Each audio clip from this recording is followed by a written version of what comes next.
I'm on a family visit back home and I'm super jet lagged, so I woke up early and I thought that this was the perfect time to come here into this cool little space that my parents built for the grandkids under the stairs. It's a place where the kids hang out and tell stories and play with toys, things like that. And I'm surrounded by books that I read as a little kid, and somehow they're still holding up after all these years. And the book I wanted to talk about today is The Mists of Iga, and this is a book written by my brother, Kyle Mortensen. My brother died in an accident in March 2023, and he left behind this book, which was intended to be the first in a series of four. Unfortunately, we probably won't ever get to see how it ends because while he left behind extensive notes and some drafts of how he intended this series to unfold, I think that he would have liked to tell the story in his own way. And so if someone else took it over and tried to finish it, I can only imagine that he would be sitting over their shoulder the whole time saying, no, no, no, you're not supposed to do it that way. It's supposed to be like this. So I think, unfortunately, Mists of Iga is all we're going to get out of what was a very promising book series. One of the things I notice every time I come to my parents' house is that this is a place that's full of locations to sit and tell stories. There's so many comfy little nooks, and my parents have a wonderful fire pit set up out back, and I can only dream that mine is that good one day. And everyone in my family loves stories. We love to hear them, we love to tell them, we love jokes. And so it wasn't a surprise to anyone when we found out Kyle was writing a book. He was a wonderful storyteller.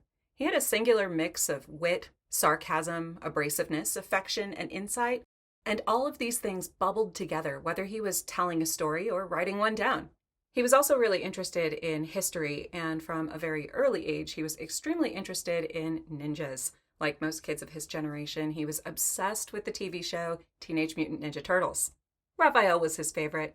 As he grew older, he started to ask, well, what is the actual history of ninjas? And of course, this history is very fragmentary. We don't really have a lot of information. Kyle spent a lot of time researching the actual history of what's called the Warring States period in the 1500s in Japan, and he tried to piece together what he could. The book he ended up writing is a work of historical fiction, and he was the first to acknowledge that, of course it can't be completely correct, and some of the items in it are fabricated because you got to tell a good story, right? He does use historical characters in the book, but they are used in a fictional sense. On the show this year, I've tried to pay special attention to independently published books because I think this is a really interesting and exciting new field. And this is a really good example of a book, I feel, that was independently published and isn't perfect. It does have mistakes in it, but it's really, really good. And it's a lot of fun to read. And it's an example of a story that was told the way the author wanted to tell it, never mind what anyone else had to say. Mists of Iga had the challenge of attempting to tell a story set in Japan in 1581, which is a period that not a lot of English speakers will be very familiar with, and he met that challenge. His book tells the story of four brothers in arms caught in the midst of the Japanese Warring States period as they flee from the crushing forces of Oda Nobunaga, the mighty warlord who would eventually unify the nation. The main characters in this story are each very different. The Yukimura brothers, Kaito and Tsubasa, are aged 15 and 17. I think young readers will connect with them most deeply. Teenagers often resent the sort of limbo that they live in. They're not quite adults, but they're not children anymore, and I think Kyle really, really captured this well. The older brother really looks after the younger one, who can sometimes be a little impulsive or mischievous. Tsubasa watches over his younger brother, sheltering him from harsh realities when he can. These boys take on very adult tasks, such as fighting in battles, but they still have the playfulness of children, asking one another riddles, and showing the overconfidence and obstinacy that all teenagers have. When the Yukimura brothers' father is killed in battle, they're looked after by Itsuki and Noboru, two battle-hardened warriors who serve as surrogate uncles. The deep respect they have for Kaito and Tsubasa's father is seen not just in the way they speak of the dead man, but also in the great care they put into mentoring these boys. Itsuki is old-fashioned and proper. He reminds me a little bit of the character of Aramis from The Three Musketeers. Noboru is gruff, sarcastic, and irreverent. He's my favorite.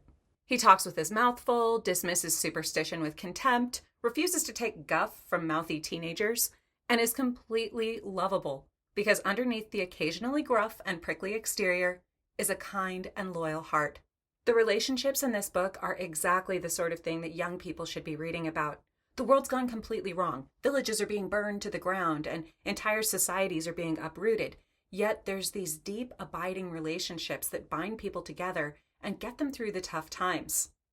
The relationships in this book remind me of the ones Kyle had, not only with his friends of many decades, but also in the way he cared for his 3 young sons.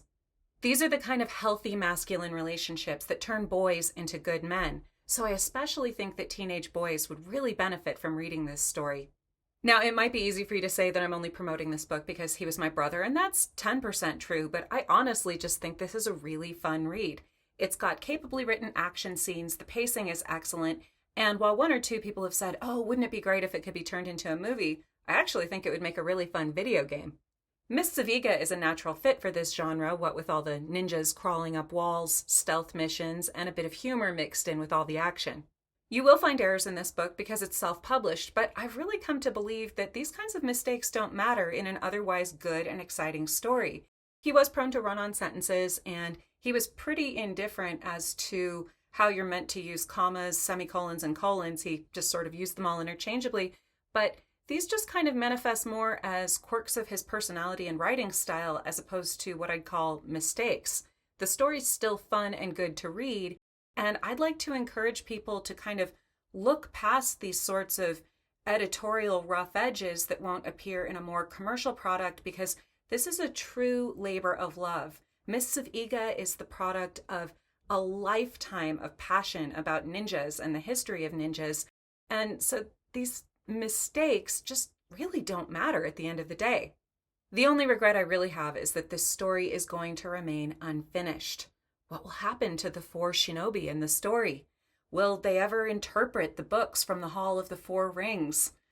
But then maybe the fact that the story is unfinished is part of what makes it so exciting because I get to imagine all of the possibilities, even if I never get to have the satisfaction of knowing for sure. Today would have been my brother's 40th birthday, and I'd like to give him the present of reminding the world about this wonderful book and encouraging you to purchase a copy. You can find it on Amazon and have it shipped to you all over the world, and all of the profits from the book go to support his wife and 3 young boys. It's natural to mourn for the stories that we'll never hear because an author left this life too early. But this sadness only comes because the stories we already have were so good, and we can keep them alive by continuing to read them.